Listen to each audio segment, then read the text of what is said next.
Untuk memupuk rasa cinta sekaligus menjaga kelestarian kebudayaan daerah, pemerintah Kabupaten Buleleng dalam 3 tahun terakhir menggelar Buleleng Festival yang menonjolkan eksotisme budaya asli bahkan yang mulai langka di wilayah berjulukan Den Bukit ini. Salah satunya Gambang Bali. Seni musik yang sakral ini hanya digunakan dalam upacara keagamaan seperti ngaben. Dan setiap prosesi mulai dari pembersihan hingga pembakaran jenazah memiliki tabuhan yang berbeda. Menurut Jero Dalang Madewijana, penabuh Gambang Bali asal Buleleng menjelaskan alat musik gambang ada di seluruh Bali. Namun, Gambang Bali dari Buleleng memiliki ritme atau tabuhan yang paling rumit. Kerumitan inilah yang membuat penabuh atau sekahan Gambang Bali Buleleng semakin langka. Meskipun hanya membutuhkan 5 sekahan atau penabuh untuk memainkannya, generasi penerus banyak yang putus asa dan berhenti di tengah jalan untuk mempelajarinya.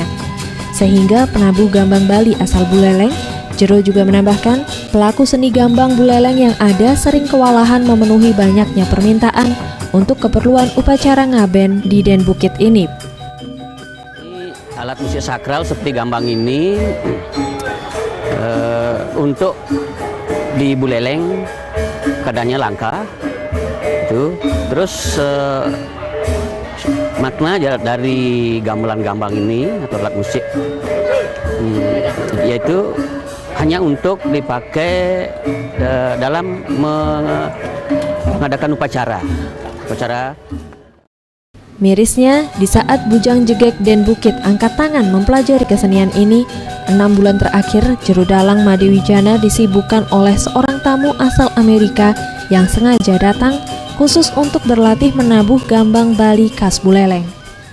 Sebelum saya mulai belajar gambang-gambang, saya pernah dengar semuanya seperti mirip sama karena lagunya dia stylenya ritme sama untuk semua lagu. Tapi setelah saya mulai belajar, saya nggak tahu, tapi masuk rasa itu enak sekali. Itu kalau belajar melodi gambang dia rumit sekali.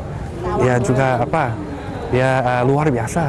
Saya pernah belajar banyak macam gamelan di Bali, tapi itu ada yang khusus di melodi gamelan gambang. Tapi saya nggak rasa itu nggak masuk sebelum saya pernah belajar. Jangan menyerah untuk melestarikan budaya daerah kita sebelum harta tersebut berpindah tangan ke bangsa lain. Aprilia Septiawan Rizky, Sriwijaya TV.